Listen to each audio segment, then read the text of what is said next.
Zeit für richtig hältst. Товарищи, рабочая крестьянская революция. My w Polsce nie znamy pojęcia pokoju za wszelką cenę. Międzywojnie. Kanał historyczny. Jak Rosja po rewolucji i komunizmie wojennym znalazła się na skraju zagłady? Co skłoniło Lenina do porzucenia dogmatów i wprowadzenia elementów kapitalizmu? Dlaczego NEP pozwoliła na prywatne inicjatywy i handel, podważając komunistyczną władzę? Jak zdołała odbudować zrujnowany kraj, przywracając handel i rolnictwo? I dlaczego ten oddech kapitalizmu, który uratował Rosję, został brutalnie zakończony przez Stalina? O tym wszystkim w najnowszym odcinku na kanale Międzywojnie. Serdecznie zapraszam. Witam wszystkich Państwa na kanale Międzywojnie. Dzisiaj poruszymy temat NEP-u. Skupimy się na tym, jak katastrofalne skutki polityki komunizmu wojennego doprowadziły Rosję na skraj przepaści i dlaczego zostały wymuszone te zmiany ekonomiczne oraz dlaczego Lenin, który można powiedzieć, że z jednej strony był heretykiem marksizmu, a z drugiej strony uważał się za czołowego wyznawcę dzieł Marksa i Engelsa, nagle zmienił poglądy na temat gospodarki i oddał właśnie gospodarkę oczywiście częściowo dla własności prywatnej. I odkryjemy też, w jaki sposób ta nowa polityka ekonomiczna oparta właśnie na rynkowych mechanizmach w drobnej przedsiębiorczości czy w rolnictwie stała się pragmatyczną odpowiedzią na powszechne bunty i ekonomiczny chaos, jaki zapanował pod rządami bolszewików po wojnie domowej. Serdecznie zapraszam Państwa. Dobrze, Jarku. Właśnie wprowadziłeś nas już temat właśnie powszechnego niezadowolenia, masowych strajków i tego, można powiedzieć, kryzysu gospodarczego, w jakim znalazła się Rosja bolszewicka. I tu chodzi jeszcze o czasy wojny domowej. I tu chciałbym się zapytać właśnie o to, jak te drakońskie kontyngenty zbożowe, sama wojna domowa, komunizm wojenny, jak te wszystkie czynniki stworzyły warunki dla kompletnej destrukcji rosyjskiej gospodarki, a tym samym do wybuchu masowego niezadowolenia kończącego się właśnie buntami chłopskimi, powstaniami takimi jak na przykład Tambowskie Powstanie Chłopskie czy Kronsztacki Bunt Marynarzy. Richard Pipes, który zresztą był polskiego pochodzenia, czytało się jego imię, nazwisko Ryszard Pipes, w swojej doskonałej książce, tutaj przytoczę, Rosja bolszewików, ma bardzo ciekawy rozdział, który ma tytuł NEP, czyli fałszywy termidor. I odwołując się do 1794 roku, czyli do okresu rewolucji we Francji, właśnie w tym roku mieliśmy do czynienia z obaleniem rządów Jakubinów, następnie straceniem ich przywódców.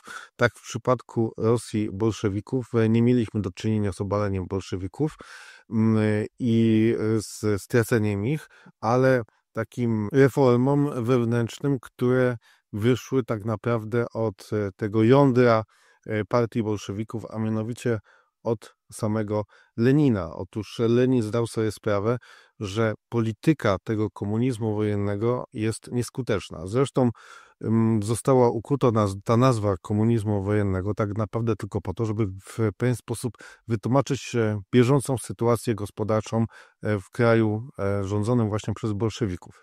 Wynikało to z tego, że co prawda Rosjanie, bolszewicy prowadzili tą wojnę domową, trwały walki na terenie całej Rosji, jednakże postępowanie ich w kwestii gospodarczych, właśnie w kwestii reform, jakie przeprowadzali, można to nawet nie nazwać reformami, a takim dziełem zniszczenia, to właśnie te działania doprowadziły do upadku gospodarczego kraju rządzonego przez bolszewików. I nazywanie tego komunizmem wojennym miało w pewien sposób wytłumaczyć to, dlaczego jest właśnie tak źle.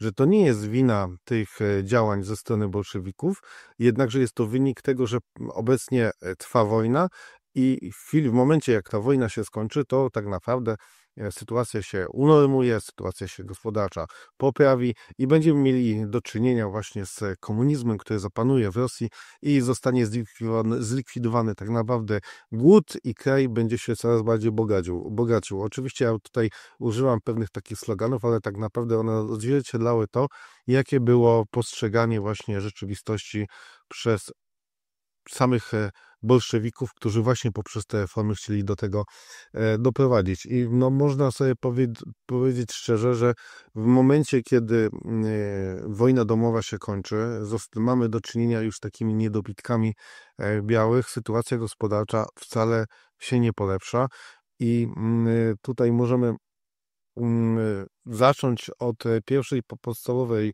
sprawy, a mianowicie do sytuacji na wsi, a mianowicie wprowadzono takie drakońskie kontyngenty zbożowe, w ramach których no, bolszewicy rekwirowali produkty rolne i często pozbawiali właśnie chłopów ziarna nawet na zasiew, demotywując ich tak naprawdę do pracy i rujnując rolnictwo. I właśnie skutkiem tego był masowy głód, który w 1921 roku objął no, ponad 20% ludności kraju i prowadząc nawet do aktów kanibalizmu. I też często w literaturze zapomina się właśnie o tym okresie, bo często podnosi się okres tego głodomoru z końca lat 20. i okres początku lat 30. właśnie zwłaszcza można dać przykład Ukrainy, jednakże może nie aż w tak dużej skali, ale mieliśmy dojść do głodomoru do czynienia właśnie w okresie po wojnie domowej w Rosji. Ale oprócz tego, że były problemy związane właśnie z rolnictwem, to doszło do no, drastycznego spadku produkcji przemysłowej, która no, osiągnęła zaledwie 12% poziomu z 1913 roku. I też hiperinflacja doprowadziła do upadku waluty i powszechności handlu wymiennego. To oznaczało, że tak naprawdę mieliśmy do czynienia z tą taką wymianą, można powiedzieć, że barterową. Zresztą upadek waluty wynikał tak naprawdę z tego, że Lenin doszedł do wniosku i jego koledzy partyjni, że trzeba zlikwidować właśnie pieniądz, bo pieniądz jest to właśnie ten taki, można powiedzieć, sztandarowy produkt kapitalistyczny.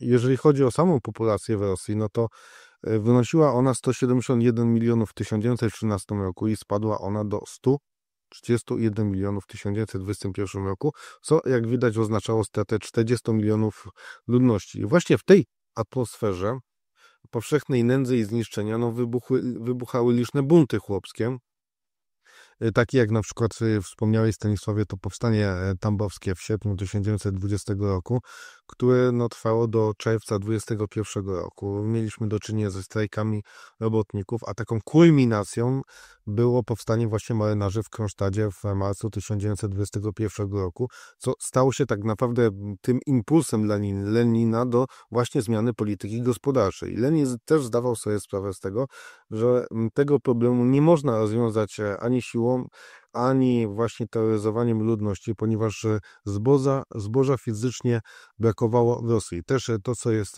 bardzo ważne, a mianowicie trzeba sobie odpowiedzieć na pytanie, czy jeżeli było tak źle w Rosji, to dlaczego nie doszło do obalenia tej władzy, bo ta władza była, można powiedzieć, że dość krucha.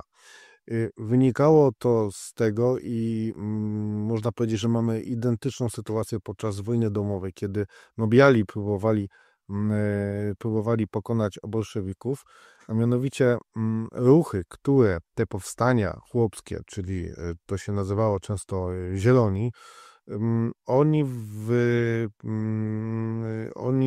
te powstania wybuchały, można powiedzieć, że spontanicznie w różnych rejonach i nie miały jednego przywódcy. Nie było tak naprawdę obozu politycznego, który by w ten sposób jednoczył właśnie te inicjatywy, które były skierowane przeciwko bolszewikom. Dla ludności jakiegoś terenu tak naprawdę liczyło się to, co się dzieje na tym terenie, gdzie jeżeli mieliśmy do czynienia z urzędnikami czy żołnierzami Armii Czerwonej, którzy na przykład chcieli rekwirować zboże czy plony, to zadaniem, celem właśnie tej ludności cywilnej, tego chłopstwa było to, żeby na przykład zabić ich. Zresztą to występowało tak naprawdę w masowej skali i nic więcej ich nie interesowało. Czyli jest ten region i ten region, to miasteczko jest dla nich po prostu najważniejsze. I można sobie powiedzieć szczerze, że też nie było żadnej siły politycznej, która mogłaby w jakiś sposób zjednoczyć właśnie te wszystkie inicjatywy skierowane przeciwko bolszewikom. Była oczywiście taka pewna inicjatywa właśnie podczas powstania tambowskiego, gdzie cały region, można powiedzieć, że zmobilizowano, stworzono dość silną armię, jednakże to była armia taka, można powiedzieć, że partyzancka, która stawiała poprzez niecały rok opór władzy bolszewickiej i ostatecznie w sposób, można powiedzieć, na wzór Wandei została spacyfikowana i dziesiątki tysięcy ludzi zginęły właśnie w wyniku tych działań, które dowodził właśnie Tuchaczewski. Jeszcze tutaj bym przytoczył, jak wcześniej wspomniałem, to powstanie kronsztackie. A mianowicie w Kronsztadzie mieliśmy do czynienia z powtórką działań carskich. A mianowicie ci marynarze z Kronsztadu, którzy można powiedzieć, że byli tą perłą rewolucyjnych, jakby to nazwać, perłą takiej gwardii rewolucyjnej, bo w momencie wybuchu rewolucji to właśnie w Kronsztadzie dokonano krwawej zemsty na carskich oficerach, gdzie ich wymordowano. I oni właśnie byli tą czołówką, która była, można powiedzieć, że perełką w oku samego Lenina i tu właśnie oni wystąpili przeciwko władzy bolszewików. I przy narracji i działaniach, jakie prowadzili właśnie bolszewicy przeciwko czy to ludności cywilnej w Piotrogrodzie, czy wobec robotników, no to ci marynarze zdali sobie sprawę, że mamy powtórkę właśnie działań i retoryki carskiej, czy przy pacyfikacji właśnie tych protestów, czy poprzez nazewnictwo właśnie tych protestujących. Ostatecznie krwawo rozprawiono się właśnie z tymi marynarzami, tymi powstańcami w Kronsztadzie. Części, zwłaszcza kierownictwie, udało się zbiec do Finlandii. Jednak to powstanie pokazało Leninowi, że potrzebne są reformy i potrzebna jest zmiana, ponieważ on też bał się, że że państwo po prostu tego nie wytrzyma. A co w zasadzie skłoniło ostatecznie Lenina, przecież samego Lenina, dogmatyka marksistowskiego, do tak radykalnego odejścia od właśnie marksistowskich dogmatów i wprowadzenia ograniczonej formy kapitalizmu w Rosji bolszewickiej. I pytanie, czy to była taka taktyczna kapitulacja wobec chwilowej, bardzo brutalnej rzeczywistości gospodarczej, i po prostu zagrożenia ryzykiem utraty władzy, czy też zgodnie z jego późniejszymi wypowiedziami on dostrzegał w NOP-ie taki etap przejściowy na drodze do długofalowego wybudowania socjalizmu. No właśnie on zdał sobie sprawę, że utrzymanie władzy przez bolszewików wymagało tych radykalnych zmian kursu ekonomicznego. Jak wspomniałem wcześniej o buncie w Kronsztadzie i tych strajkach robotników czy powstaniach chłopskich, to tak naprawdę one były dla niego takim błyskiem, który oświetlił rzeczywistość lepiej niż cokolwiek innego. I uświadomił sobie, że skala niezadowolenia społecznego może doprowadzić do nagłego obalenia jego państwa i jego władzy. I choć sam NEP stanowił odstępstwo od tego czystego tej czystej marksistowskiej idei ekonomicznej, Lenin przedstawił ją jako taki konieczny etap przejściowy do budowania socjalizmu, argumentując, że buduje socjalizm kapitalistycznymi rękami.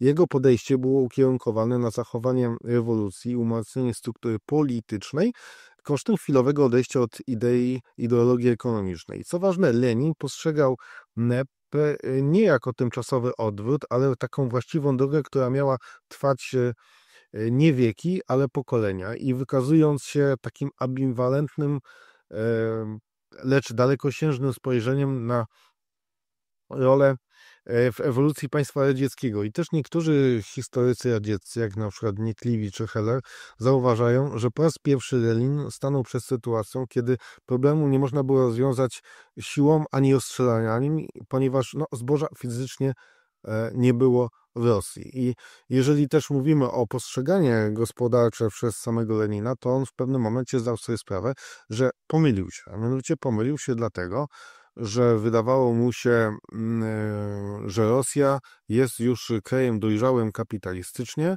i można w niej przeprowadzić rewolucję, zresztą tak jak uważał sam Marks.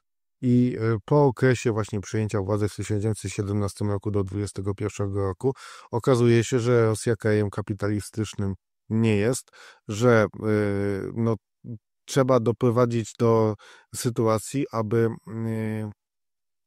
doszło do rozwoju kapitalistycznego, a potem będzie można przeprowadzać reformy już w stylu gospodarki komunistycznej. A jakie znaczenie polityczne i społeczne miało przyjęcie dekretu z 23 marca 2021 roku, który to znosił kontyngenty w rolnictwie i wprowadził podatek rolny, formalnie rozpoczynający NEP na 10. zjeździe Partii Bolszewickiej?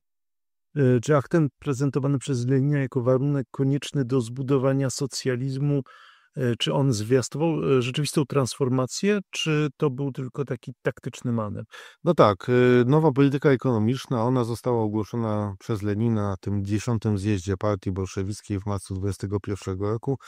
No i stanowiła ten kluczowy moment właśnie w historii Rosji radzieckiej. I tym formalnym początkiem NEP-u był dekret przyjęty 23 marca 1921, który zniósł obowiązkowe kontyngenty w rolnictwie, czyli dotychczasową brutalną metodę rekwizycji zboża i zamiast tych kontyngentów wprowadzono podatek rolny, który był znacznie bardziej przewidywalny i pozwalał chłopom na swobodne dysponowanie nadwyżkami produkcji, co było wcześniej po prostu niespotykane. I ten akt miał fundamentalne znaczenie, ponieważ on zastąpił system siłowego odbierania żywności mechanizmem rynkowym, co było warunkiem ożywienia gospodarczego i uspokojenia tak naprawdę nastrojów na wsi. I Lenin nazwał tą zmianę takim pokojem brzeskim z chłopstwem, podkreślając konieczność ustępstw dla przetrwania tak naprawdę władzy radzieckiej. I to posunięcie, chociaż one było taktyczne, zainicjowało nową erę gospodarczą, częściowo opartą na zasadach rynkowych i było kluczowe właśnie do ustabilizowania państwa po wyniszczającej wojnie domowej. I można powiedzieć, że przyniosła ta decyzja bardzo dobre skutki, a mianowicie mieliśmy do czynienia z zaprzestaniem właśnie różnych wystąpień zbrojnych przeciwko władzy bolszewickiej na wsi. Sytuacja się, można powiedzieć, że ustabilizowała. A w jakim sposób to zniesienie obowiązkowych dostaw i wprowadzenie przewidywalnego podatku żywnościowego oraz sama możliwość sprzedaży nadwyżek na wolnym rynku wpłynęły na motywację chłopów do takiego zaangażowania właśnie w produkcję rolną? Czy jak to pobudziło rynek? Początkowo mieliśmy do czynienia, tak chronologicznie, na początku władza bolszewicka odbierała chłopom wszystko, co się dało. Nawet mieliśmy do czynienia z sytuacjami, gdzie były te zboża siewne i to też było odbierane, co powodowało, że nie można było już więcej siać. Następnie wprowadzono ten podatek, który początkowo on był brany w naturze od 23 roku w gotówce. Był niższy i co najważniejsze przewidywalny. I to pozwoliło tak naprawdę do planowania produkcji. I kluczowym momentem było to, jak wcześniej wspomniałem, sprzedaż tych nadwyżek wyprodukowanych na wolnym rynku, co stanowiło zerwanie z tą dotychczasową polityką i można powiedzieć, że dało chłopom bardzo dużą swobodę. Ta zmiana w taki diametralny sposób zwiększyła motywację chłopów do wydajniejszej pracy i produkcji, ponieważ mieli taką realną perspektywę zysku i w efekcie już w 1928 roku produkcja rolna powróciła do poziomu z 1913 i co było też takim znaczącym sukcesem po latach zniszczeń. NEP zatem fundamentalnie zmienił relacje państwa z chłopstwem, przechodząc od tej przymusowej konfiskaty do systemu takich rynkowych zachęt. A jak zatem NEP wpłynął na miasto i rozwój drobnej przedsiębiorczości w mieście?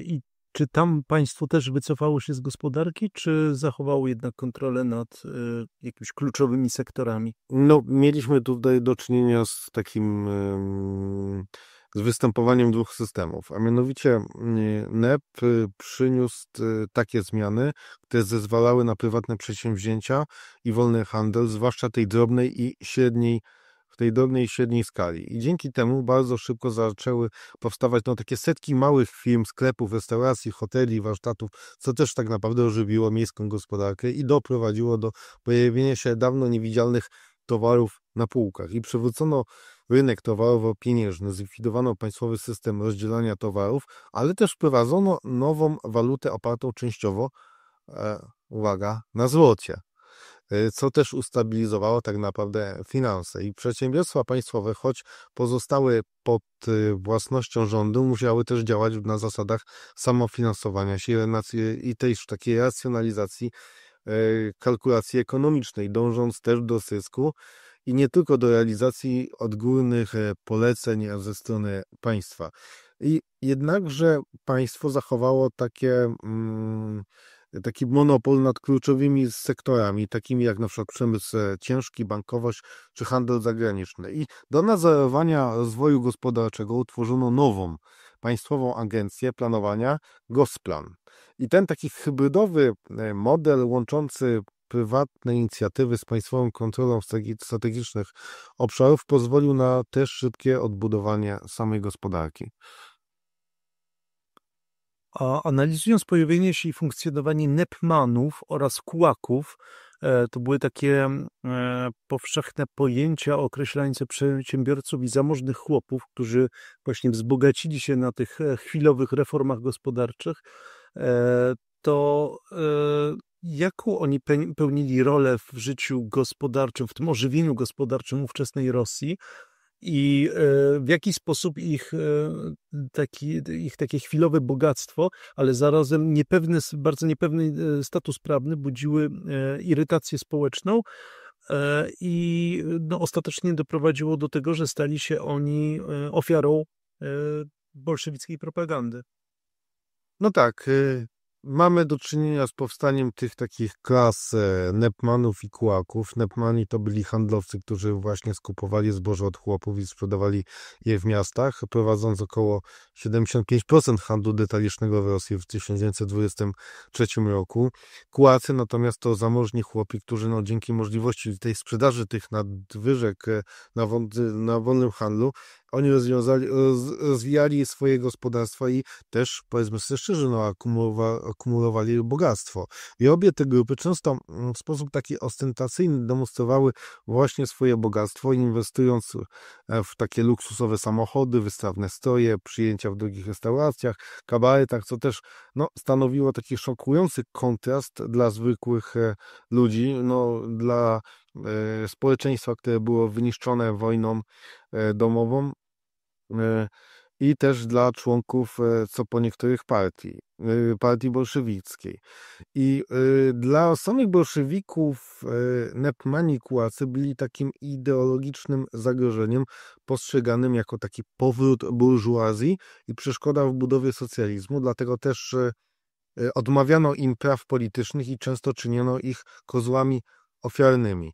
I niepewny status prawny sprawiał, że nie inwestowali zarobionych pieniędzy w sposób taki długoterminowy, lecz wydawali je na bieżąco, żyjąc tak naprawdę z dnia na dzień. I ta warstwa nepmanów, choć stanowiła mniej niż 1% ludności, wywoływała też powszechne oburzenie i była obiektem takich satyrycznych ataków w propagandzie. Ale tutaj można powiedzieć na pewne usprawiedliwienie wobec tych nepmanów czy kułaków, to jest to, że sytuacja w Rosji tak naprawdę była niestabilna. Jeżeli ktoś na przykład myślał o tym, żeby stabilnie przez długie lata inwestować właśnie w kraj bolszewików, który było krajem nowym, gdzie dochodziło, jak dobrze wiemy, do zmian sytuacji, zwłaszcza podczas wojny domowej, gdzie nagle ktoś poprzez to, że mógł mieć dużo pieniędzy, mógł zginąć i tacy ludzie ginęli, to ci ludzie doszli do wniosku, że no okej, mam teraz pieniądze, ale przecież jutro mogą mnie bolszewicy zabić. No to w związku z tym ci ludzie po prostu no, na bieżąco wydawali, żeby, krótko mówiąc, cieszyć się życia. No to mimo takich niewątpliwych sukcesów w odbudowie ekonomicznej, NEP borykał się z pewnymi problemami i tu mówiło się o takim tak zwanym kryzysie nożyc. Na czym on polegał i jak starano się zaradzić tym problemom? No, co prawda, z jednej strony mieliśmy do czynienia z sukcesem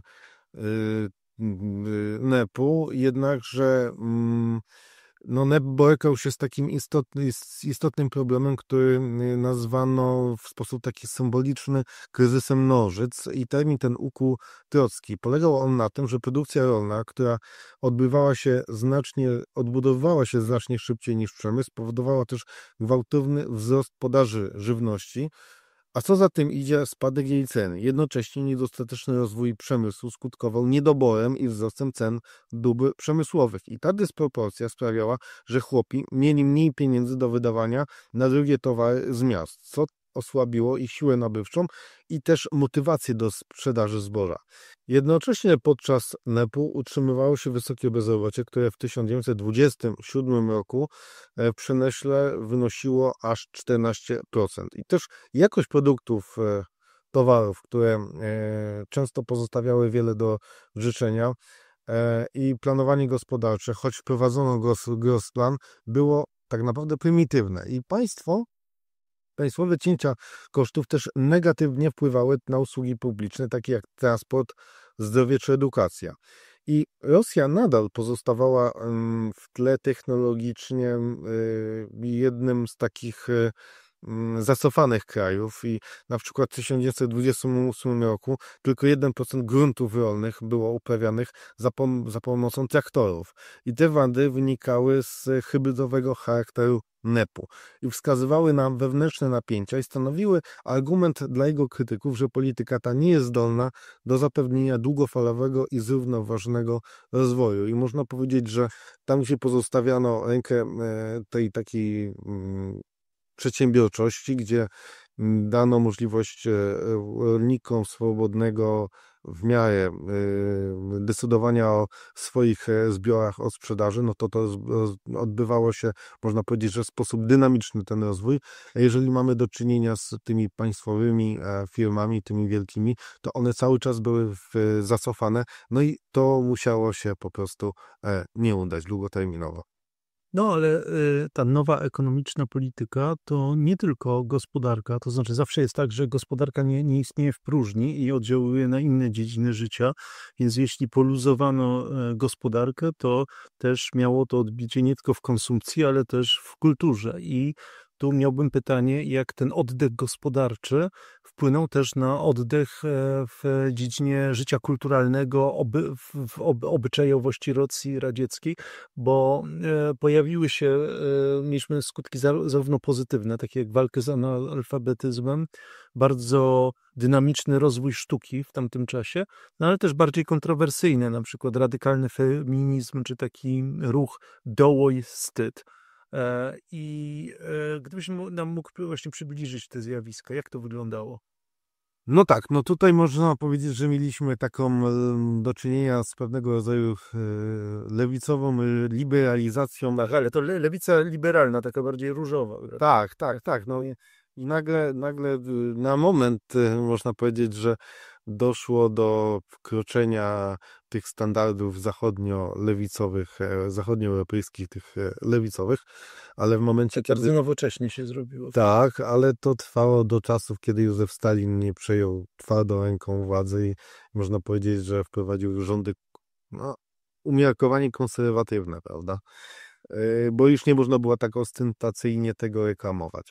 Ale wracając do twojego pytania, no to tak, NEP tak naprawdę przyniósł ten względny oddech w tym życiu kulturalnym i obyczajowym I on charakteryzował się znacznie taką zmniejszoną ingerencją państwa w literaturę, muzykę czy sztuki wizualne. I w miastach rozkwitały kawiarnie literackie, kabarety, kina, teatry, a także pojawiły się takie globalne zjawiska jak muzyka jazzowa, nieme filmy Hollywood, domy publiczne, gdzie można powiedzieć, że wszystko w jakiś sposób się w ten taki łączyło ze sobą.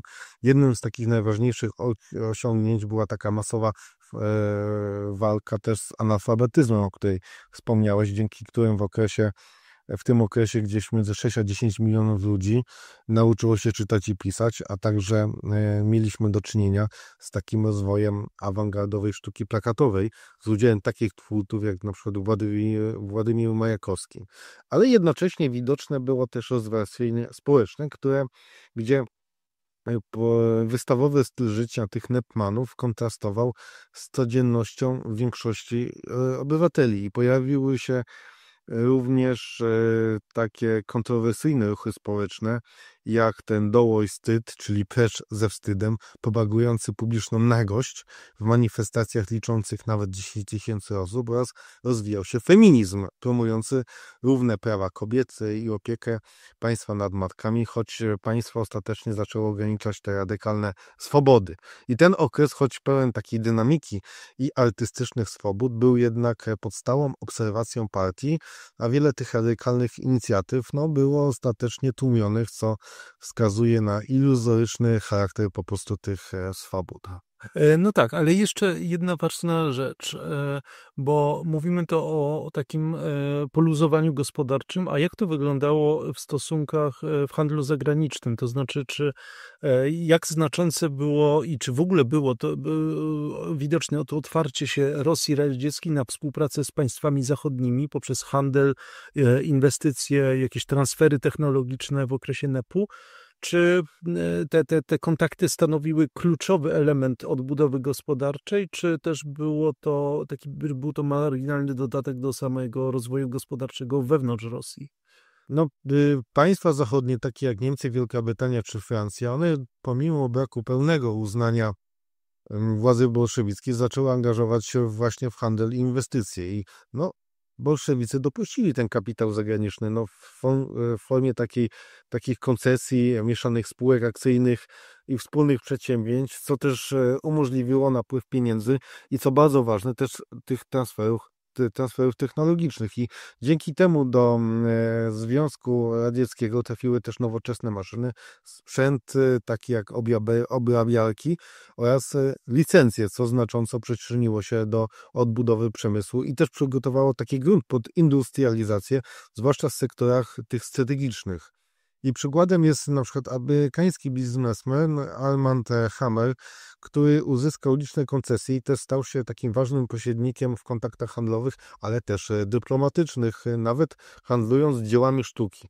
I tak naprawdę bez tych zagranicznych inwestycji i technologii, rozwój militarny przemysłu, jaki nastąpił w latach 30. i 40., nie byłby możliwy w takim stopniu. Ale powiedzmy sobie szczerze, że to nie było na taką szeroką skalę właśnie podczas NEP-u, jak od czasów, kiedy rządy zapanowały, w Rosją rządził Józef Stalin, ponieważ zagraniczne firmy bały się jednego, mianowicie bały się tego, że może dojść do destabilizacji w kraju, może dojść do sytuacji takiej, że dojdzie do nacjonalizacji właśnie tych przedsiębiorstw. I te inwestycje zagraniczne, one nie były po prostu tak popularne i tak duże, jakby mogło się wydawać. A jak choroba i śmierć Lenina wraz z tym słynnym jego testamentem i ostrzeżeniami przed rosnącymi wpływami Józefa Stalina wpłynęły na dynamikę walki o władzę w partii bolszewickiej? I w jaki sposób właśnie ta walka o władzę i zarówno spory ideologiczne, ale też polityczne między Stalinem, Trockim i Bucharinem zwiastowały nieuchronny koniec tej kolorowej epoki NEP-u? Można powiedzieć, że w momencie śmierci Lenina w 1924 roku Sytuacja co do funkcjonowania NEP-u stała pod znakiem zapytania. A mianowicie, jak pewnie dobrze wiemy, Józef Stalin nie był tak bardzo ceniony przez Lenina, miał o nim bardzo złe zdanie i rozpoczęła się po tym okresie walka, można powiedzieć, wewnątrzpartyjna. I jeżeli patrzymy się na osoby, które popierały lub nie popierały NEP-u, no to na przykład Lew Trocki był zagorzałym przeciwnikiem tej polityki, optując właśnie za natychmiastowym zakończeniem, prowadzeniem tego centralnego planowania oraz kolektywizacji. No, z kolei Mikołaj Bucharin był zwolennikiem, silnym zwolennikiem właśnie kontynuacji NEP-u. Józef Stalin początkowo taktycznie poparł NEP, co pomogło mu właśnie w eliminacji rywali politycznych, zanim sam zdecydował się na jej zakończenie. I spory wokół NEP-u były zatem tak naprawdę integralną częścią walki o sukcesję po Leninie i miały też decydujący wpływ na jego ostateczny los. Finał był taki, że taktycznie na początku Stalin popiera NEP, żeby zlikwidować Trockiego. No potem Trockiego udaje się wygnać z kraju i do władzy dochodzi Józef Stalin, który chciał ten NEP zlikwidować. A jakie były kluczowe motywy Józefa Stalina, które skłoniły go w 1928 roku do formalnego już zakończenia nowej polityki ekonomicznej, mimo tych właśnie sukcesów gospodarczych, do jakich doprowadziła? Czy tu zdecydowanie przeważały cele polityczne, czyli takie jak zdyskredytowanie właśnie swoich rywali i umacnianie własnej pozycji?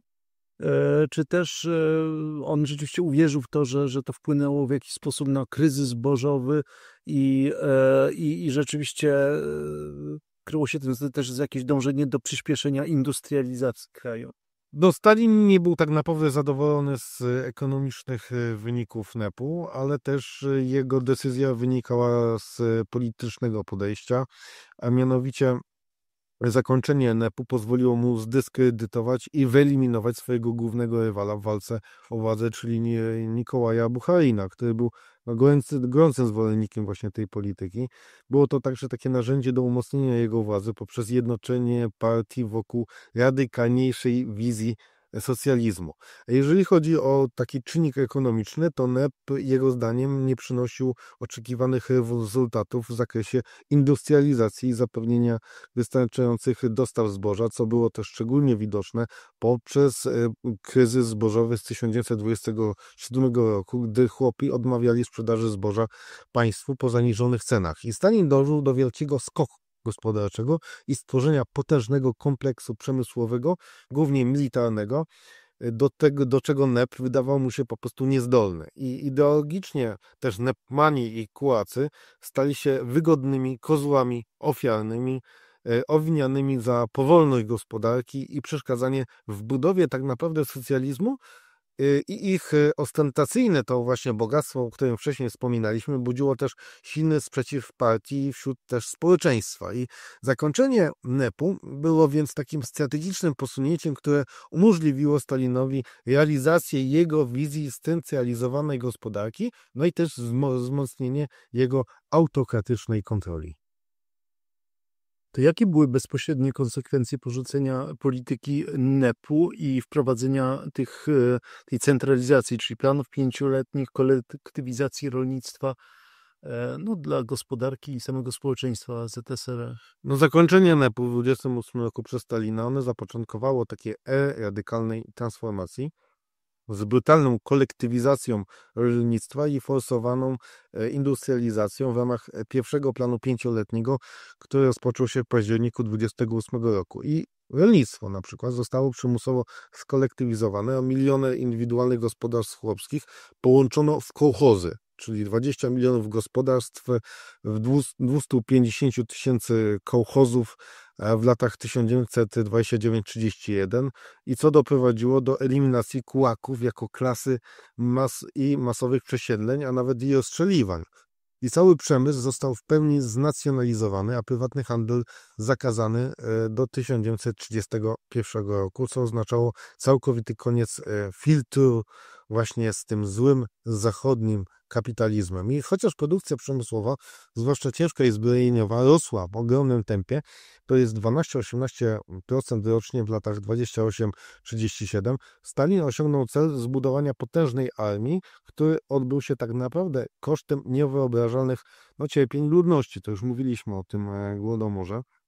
Tak naprawdę te miliony ofiar reform Stalina to była cena przeprowadzenia industrializacji i umocnienia jego władzy totalitarnej.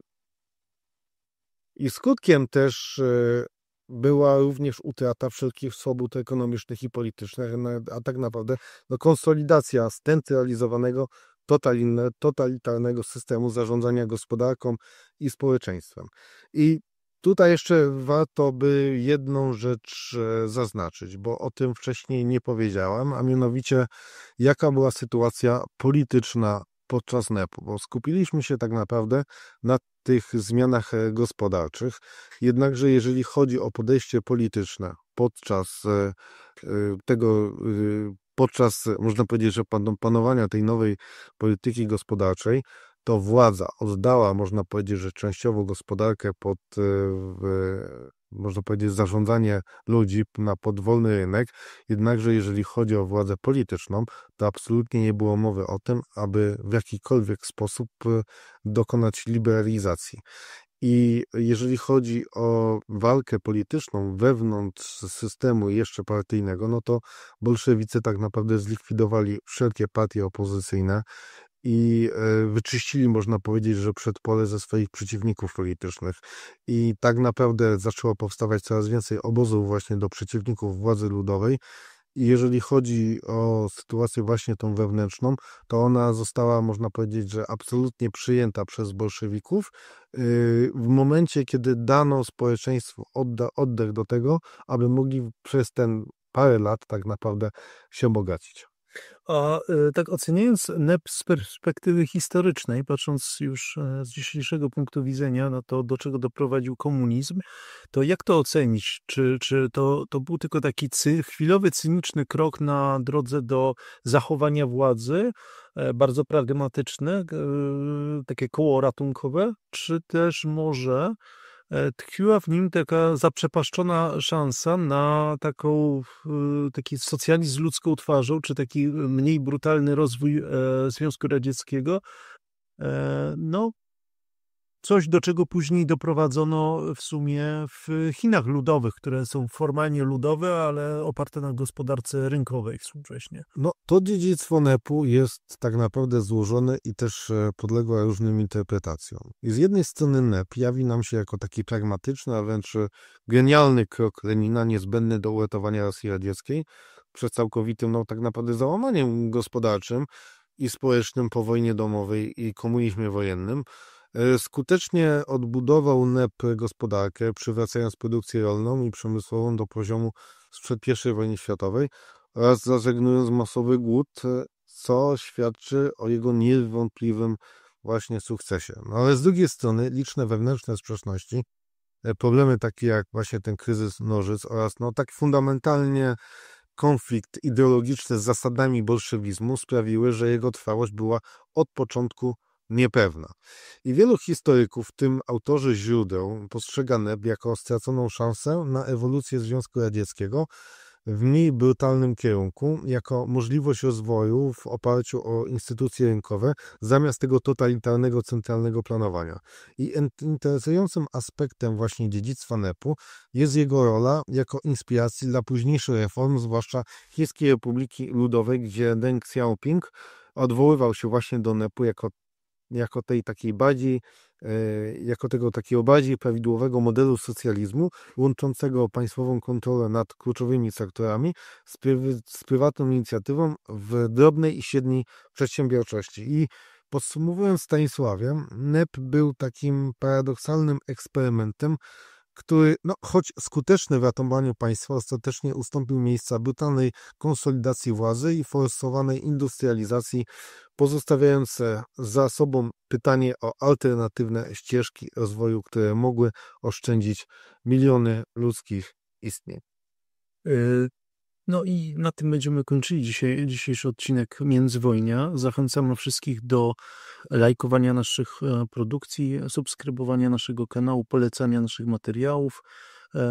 No i I wspierania nas poprzez Buy Coffee też. Polecamy się. pozdrawiam. Stanisław Żuławski. Jarosław Kołemysz.